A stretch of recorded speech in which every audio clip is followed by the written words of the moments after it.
Welcome to the Old Lady Hour with Lorrie and Sheryl. Today's guest is Nicole Dugat, and she is going to be telling us all about A Moveable Feast, their fundraiser for Schoolyard Roots, and all kinds of things about gardening and all the questions we have about the organization, and also some things about herself.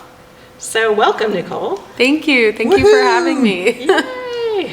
So let's just start with the event, and then for people who only like to listen to like just the first part of our broadcast, that, you know, the millions of listeners out there, yes, which we do have, you can get the essential information, and then there's like bonus things at the end. So that's what we're going to do.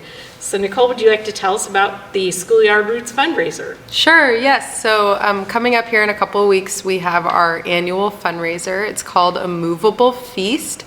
It's a roving celebration of local food and farms, all in support of our school garden program, which is Schoolyard Roots. I don't even know if I said that yet.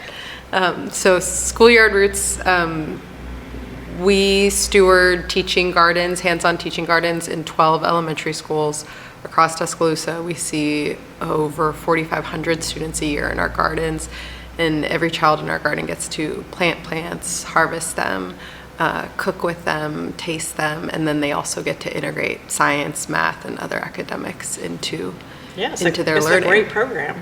Thank you. And Nicole's the executive director. I think I forgot to say that.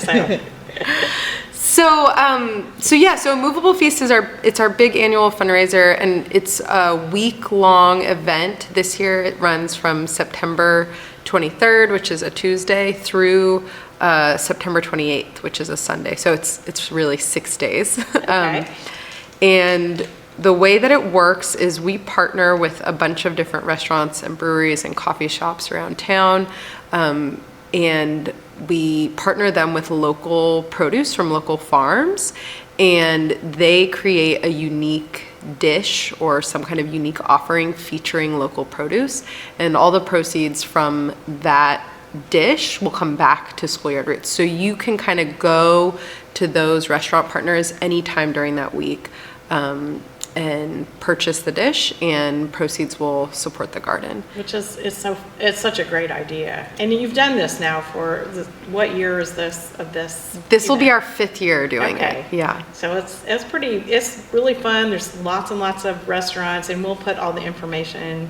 Sheryl, our producer, will go ahead and put all the details on our YouTube, so you'll be able to see them. And also I'm sure it's on your website for Schoolyard Roots. Yes, it's on our website, and then we even have a fundraiser website too. Okay, great. Which you can link to from our website. But if you head to our website, you can find all the information about A Moveable Feast. And then we also have we'll do a silent auction, which will all be online during the whole week. And to get to that, you head to fundraiser.bid/Schoolyard Roots. Okay. And you'll be able to link to that from our website also. And then we also have aside from the restaurants, we have a couple events during the week that are really fun. On Tuesday, September 23rd, we do a big kickoff party to sort of like kick off the whole week, and that's at the Sanctuary. Okay. On the Sanctuary on 25th. It'll be from 6 to 8 p.m. There will be music. We'll have a specialty cocktail available featuring herbs from our school gardens. Really, that's great. And then there's also, we'll have some of the unique silent auction items will be out to peruse, and there will be other opportunities to support Schoolyard Roots. And we're really excited. We're doing a new, I guess you would call it a game called the Plant Spin, where you'll have a chance to win beautiful houseplants, and which are donated to us from Treehouse Nursery. Oh, fine. Okay. And then also gifts from local businesses, gift cards, Schoolyard Roots swag. So it's a really fun time, and it's open to the public, and it's free. So that sounds great. I think that particular day I'm going to be in Hoover, because that's the runoff election for my daughter Liz. So we will miss you. Yeah, I won't be there, but I do have a couple paintings in the auction. Yes. So you'll be able to see those online, and you can bid as often as you want, I guess, once that week starts. And then the silent auction is it the end of the week? Yeah, it opens at 9 a.m. on Tuesday the 23rd, and it closes at Sunday evening, September 28th. And I just know from years past, there's lots of different items in that, including there's some vacation places. Yes, we are so lucky. We have so many incredible people who donate items to us. So there's 2 Lorrie Lane paintings in the auction this year. Beautiful, beautiful paintings. I want one for my house. We also have a lot of other amazing local artists who are donating items this year. We have, we're doing these like steel watering cans that we had a number of artists paint them this year. Really fun. Rachel Wakefield, Neil Alexander, Jude Weaver. So we've had one of our classrooms painted one. And then we have, there's a vacation house in Orange Beach.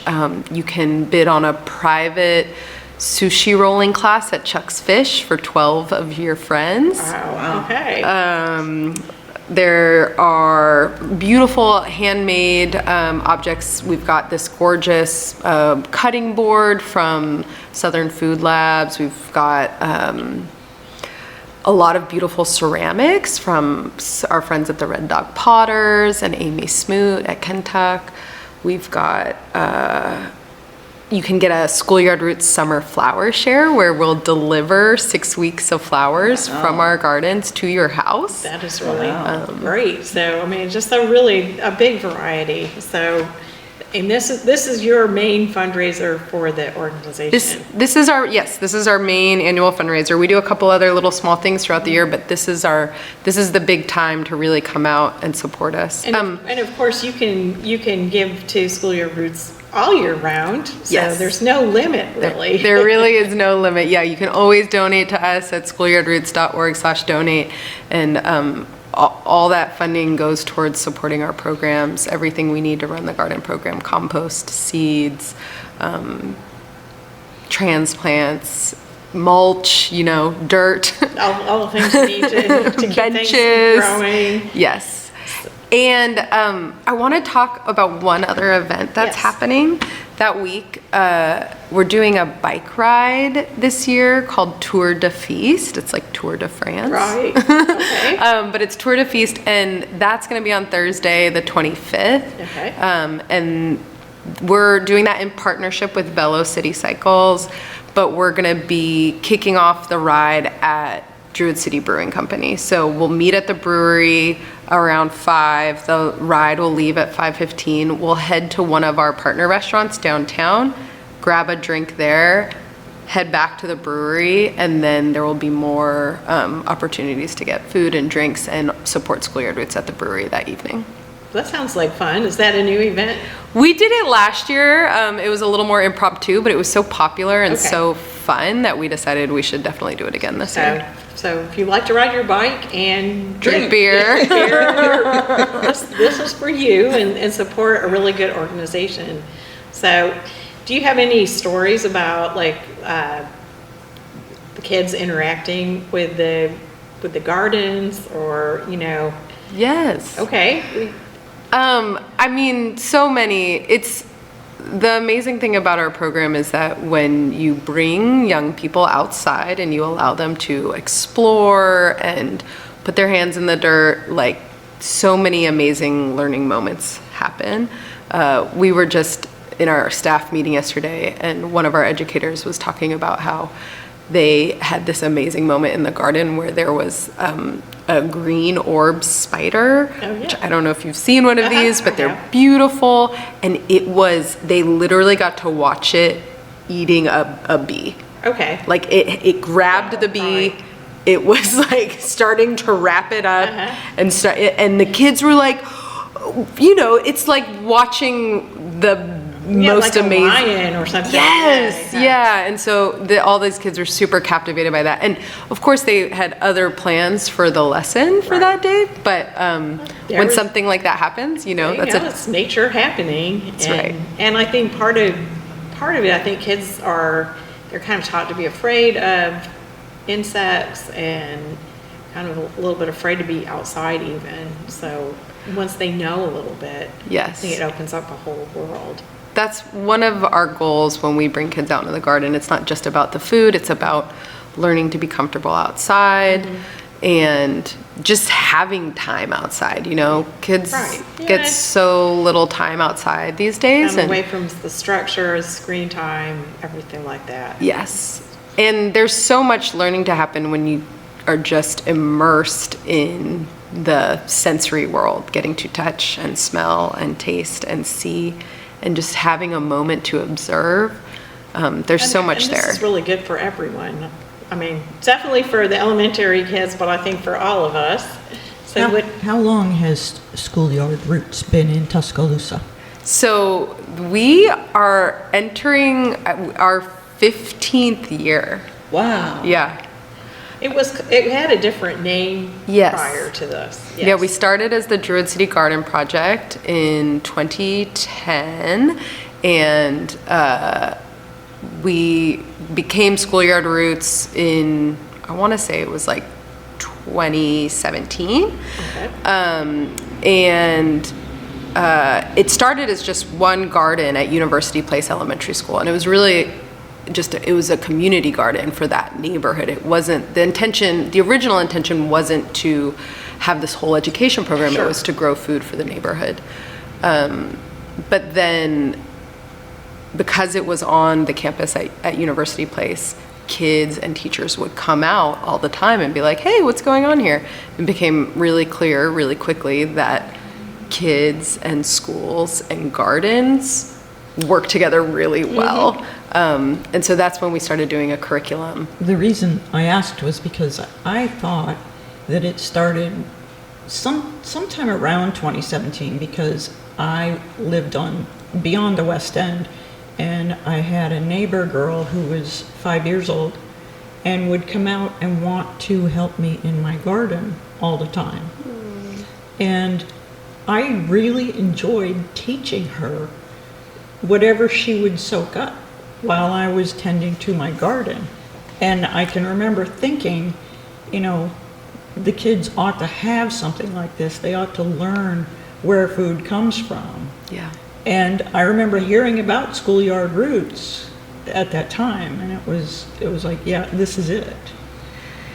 I bet, my guess is that your neighbor who was spending time in your garden, that was probably the most peaceful, most engaged part of her day. Definitely. She enjoyed it. No. So, well, just on that note, what was it that inspired you to be interested in gardening? And give us a little background. I know from just talking to you that you grew up in Seattle. That's right. And then spent a lot of time in a remote island in the Puget Sound called Yes. Orcas Island. Yes. And so, but just, it's a long journey from there to Tuscaloosa. Literally and figuratively. Yes. Yeah, so I grew up in a family where we were always, into nature. We go camping and do things outside, but I was never that into gardening. When I was in college, I got this opportunity to go on a long backpacking trip with NOLS, the National Outdoor Leadership School. It was Okay. a 3-month-long trip. Wow. And what I realized on that trip was that I learned more in 3 months of backpacking and climbing and canoeing than I felt like, in all of high school. Wow. Okay. And I think it was because I was outside, I was living this embodied experience. My curiosity was piqued. I was so excited. I had so many questions. I wanted to know everything about everything around me. And that felt really different than sitting in a classroom. And so what I realized was, this is the way to learn, to be in the world, to experience the world around us. And so I decided, this is what I want to do. I want to help other people to have access to these types of educational experiences. So this is what I studied in college.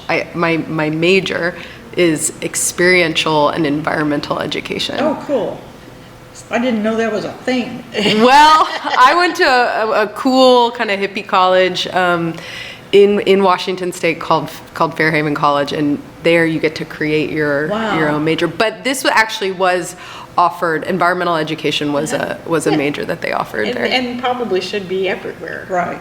Yeah, really. And then I think in the olden days, Because this is the old lady hour. right, I think I think it was just assumed that kids would be outside, and I mean, I actually was thinking back to, I started liking gardening and flowers when I was very young.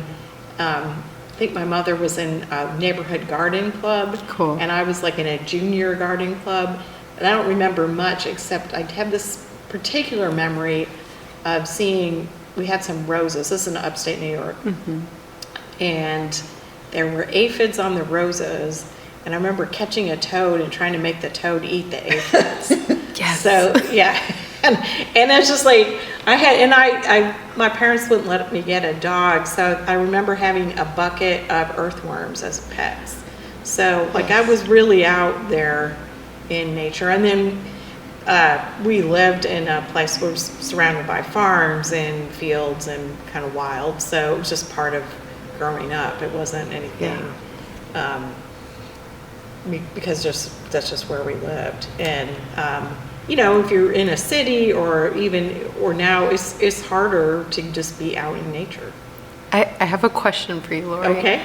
As a child, when Yes. you would be collecting worms or trying to feed the aphids to the frog, what do you remember feeling? Like, how did that feel to you? I just loved it. I just felt like part of the world. Part of a bigger existence. Yes. And something that's amazing is that I don't know how many years ago that was, a but long time ago. you remember it so vividly. Yes. And this is a big part of why I really believe in hands-on experiential education, because we're creating these experiences that stick with children for their entire lives. Right, and that's really, I mean, and I do feel like there is this like fear of animals, of insects, of nature, and I don't know, but I keep seeing that, and I'm like that.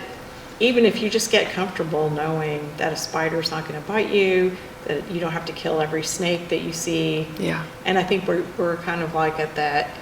Everything you see has to be managed and made tame, or instead of just like letting wild nature. And I think too that helps with the wildness that you have inside you. Yes. You kind of can. Yeah, it's an illusion that we can just control everything around us, because we can't, right? I mean, we can control little things. Gardening is totally about this symbiotic relationship between trying to be in control of some things, but also realizing that we're working with nature, not against nature. And so what are the ways that we can think, okay, like, here's how these natural processes work. How can we do our gardening in a way that works together with that, like aphids and ladybugs, Right. Yeah, it was organic gardening before we had a term for it. Right. And I'm not, but yes, those are very vivid memories. And I probably was like 4 or 5, so yeah. I'm really old now. That was like 60 years ago. 30 years ago, Lorrie. And then... If you have a YouTube account, you can subscribe to our podcast. Just hit that subscribe button, and while you're at it, leave us a comment. We like hearing from you. Thanks. And then, I grew up with having vegetable gardens. We would just plow up the side of our suburban yard and just plant vegetables. It was easier there. I'm going to say there's some really challenging things to gardening in this area that I think are because of the climate and the large number of pests, and maybe we won't call them pests. We're all competing for the same things. Yeah. I mean, that was a big thing for me when I moved to the South, because I I was gonna learned say, I yeah. learned how to garden in Washington, and so Which when is like a really easy place to grow flowers, for instance. well, but it's interesting because there's some things that are way easier to grow here, like zinnias, for Oh, okay, example, okay. Are actually, you really have to baby them up there because it doesn't get hot enough for them. And so it's like wherever you are, you kind of have to deal with different stuff. Sure. Up there, you have to deal with the cold, you know? Right, that's right. Here, it's a lot easier to grow year round. It's a lot easier to overwinter stuff. But I did have to really get used to this break in the heat of the summer when it's like you can't grow green things. Yes. Like no green leaves of any type. Right. So, you know, then you can see why folks love okra and peppers and sweet potatoes, because those are the hardiest things you can grow in the heat of the year. And even this time of year, I found like September is a challenging gardening time. I've got some peppers right now that look really good. Okay. What kind of peppers are you growing, These Cheryl? are just regular bell peppers. They're small, but And did you start them recently? Or No. they've been in the ground for a while? they're actually in a container. Cool. That's great. Do you have any gardening tips for beginning gardeners? Like some Sure. like vegetables or ornamentals? Yeah, I mean, Cheryl just talked about containers. I would say, like, you know, it's easy to get caught up in thinking you need this big plot of land to grow food, and you don't. You can do it in an apartment. You can literally throw some herb seeds, you know, some parsley, some cilantro, some basil into a small container and put it on your windowsill in your kitchen, and the sort of oodles that you will get out of having a handful of fresh herbs to throw into your meals is well worth it. So I would say just Experiment. yeah, experiment, get started, put seeds in the ground. Like, people get so caught up in trying to make sure everything's perfect, and they forget the most important part, which is just like put that seed in the ground and water it. And just see what happens. Yeah, and see what happens. And you'll learn and talk to people. You know, you don't have to Google or YouTube everything about it. You could just talk to other people and they will give you amazing advice. Because I think people who like gardening, or they want to talk about it. They want to Yes. show you their plants. Can I give one more little Because tip here? yes, because this is Gardener Cheryl talking. That's right. Also, when I lived out near the county line, I put my vegetable gardens in the front yard because I saw it as a way of sharing with Yes. anybody who went by. Yes. So we had walkers out there, and my neighbors would walk and then they would stop. Yes. And they would come and chat with me about my gardens. And we would talk about growing things. And somebody would say, how do you know what kind of leaf that is? And it's like, you just learn. You just learn by doing. It's an incredible way to build relationships in a community. Right. 100%. Yeah. So yeah, it's all of those things. I find it for me because I love color and flowers, and Yes. so I've tried some vegetable gardening here. I usually just say I'm just creating a tomato hornworm environment. Have you ever But they painted need a tomato food, too. hornworm? I haven't, but They need food too. yes, they do. But I just love growing ornamentals, flowers, and I just moved to a new place with a smaller bed that was, I will say I was challenged by the deer in the last place I The lived. deer are tough. So I have pictures of my flower beds before the deer came, this at our old house, and then after, and it was very sad some days, but right now I have this very small area to work in, and it's pretty intense, and it is right kind of out in front, and I feel like I'm just getting rid of the beige, Yeah. just like putting a lot of color and texture in native plants. I have some volunteers, which people might call a weed, but they're a lot of fun because they just attract bees and butterflies and all kinds of things. And I just feel like when I'm out there, it's very alive. It's a Yes. very living space. And her garden is the star of the neighborhood. Well, it's only because other people haven't. They're just content with a few Boxwoods. shrubs. Yeah, a few shrubs, and I understand. It takes a little bit, but it doesn't really. It's not really that much work. What are you growing right now? Right now, well, my zinnias are about done, Yeah. but I can't quite pull them because there's still butterflies and stuff on them, and but they're about gone. I put in, and this was new, so I put in some perennials. So I have some flowering sage, different things, some red salvias, like a lot of different types of salvias. Yes. And they're still flowering. Some Gara, which is That really, they're kind of spiky stems, and then there's all different types of flowers. There's white, pink, red, and they have different foliage too, but they like the heat.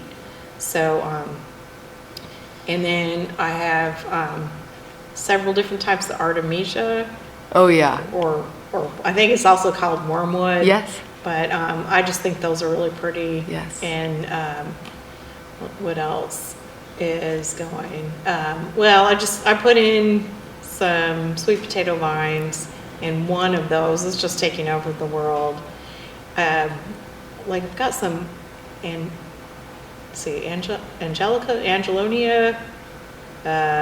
It's from it's a perennial, or not a perennial, just an annual.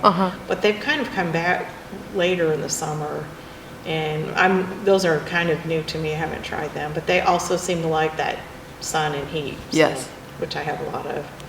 Awesome. I've got a few mums that I put in the ground last year, and they've just come back. So,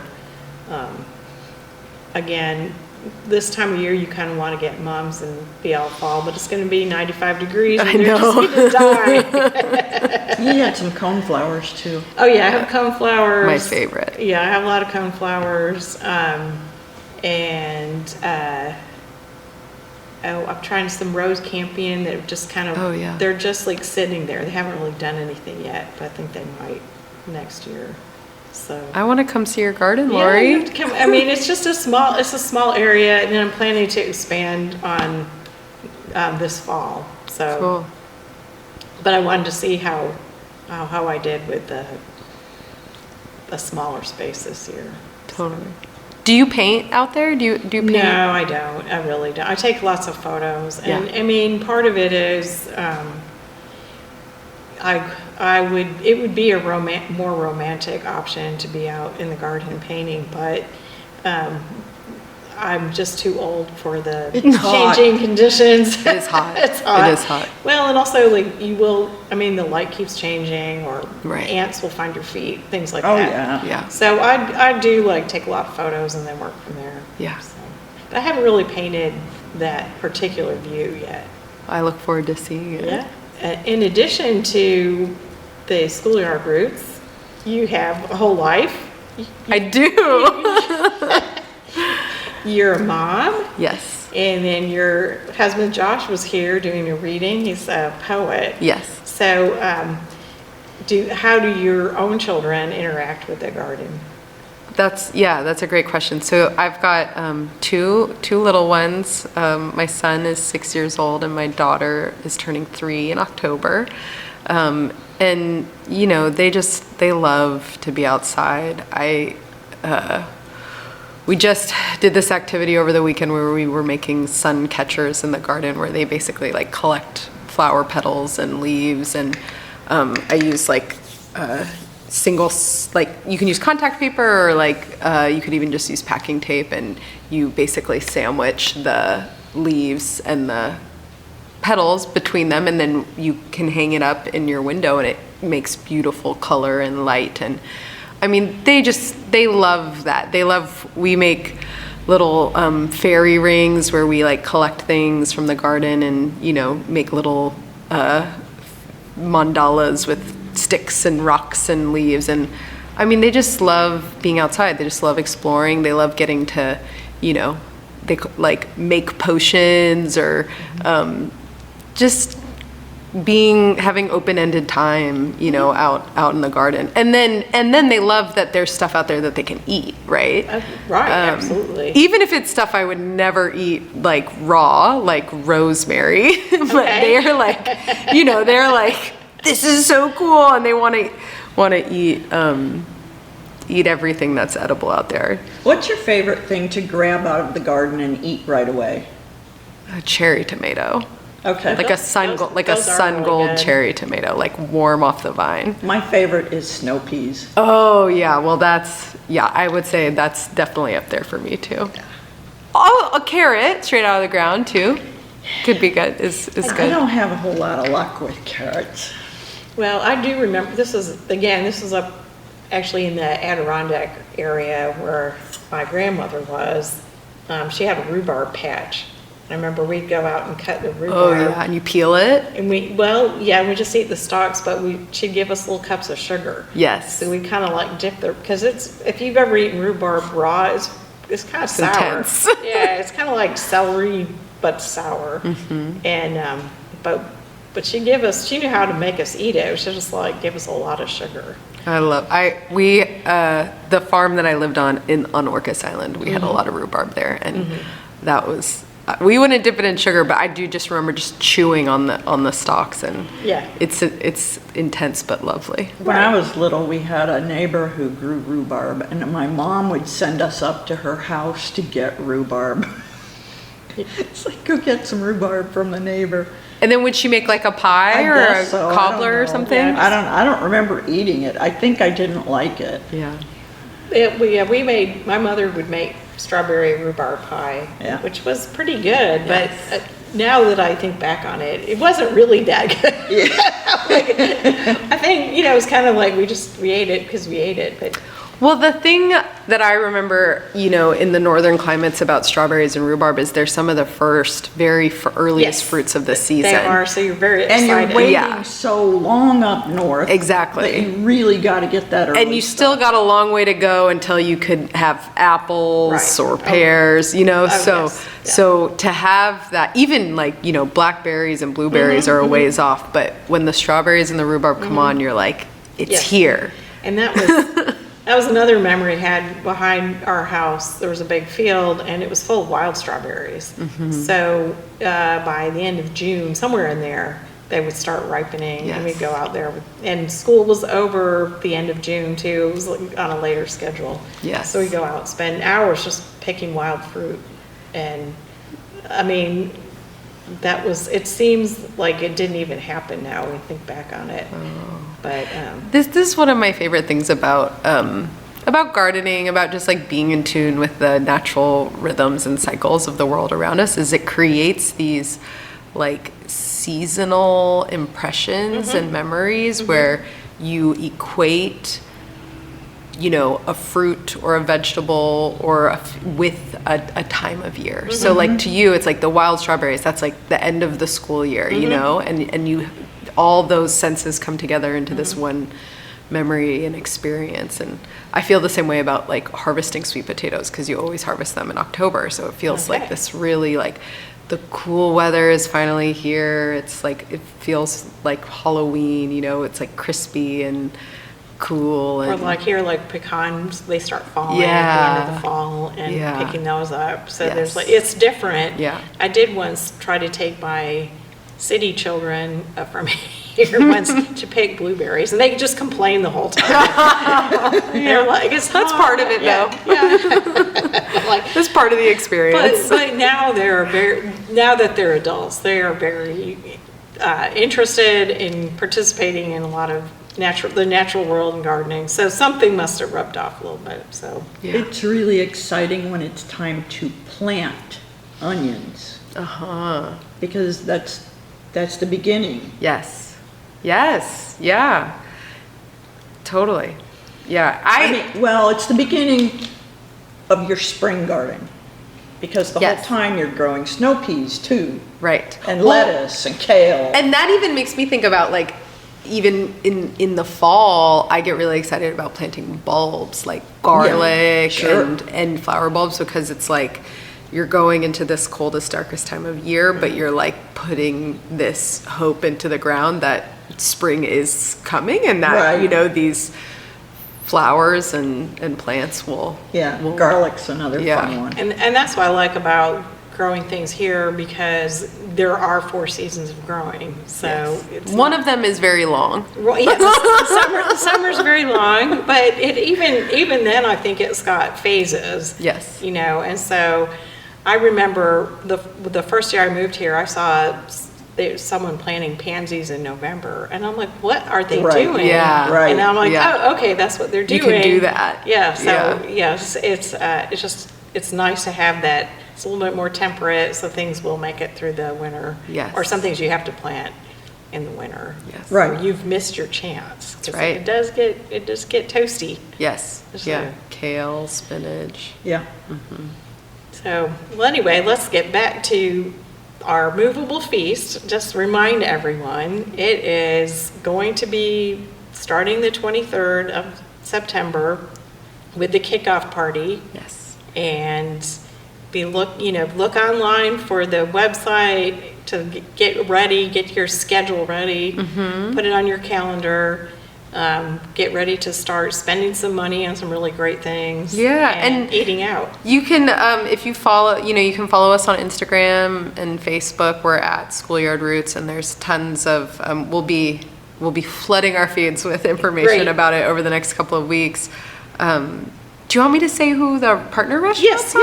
Yes, please do. So we've got 14 restaurants partnering with us this year. They are Chuck's Fish, 5, Southern Ale House, and then new this year, Southern Ale House Dockside is going to be Oh, great. a part of it. River, the Alcove is going to do a specialty cocktail. Central Mesa, I think they're going to be doing a spicy margarita with peppers from Fat Squirrel Peppers. We've got Jalapenos Downtown.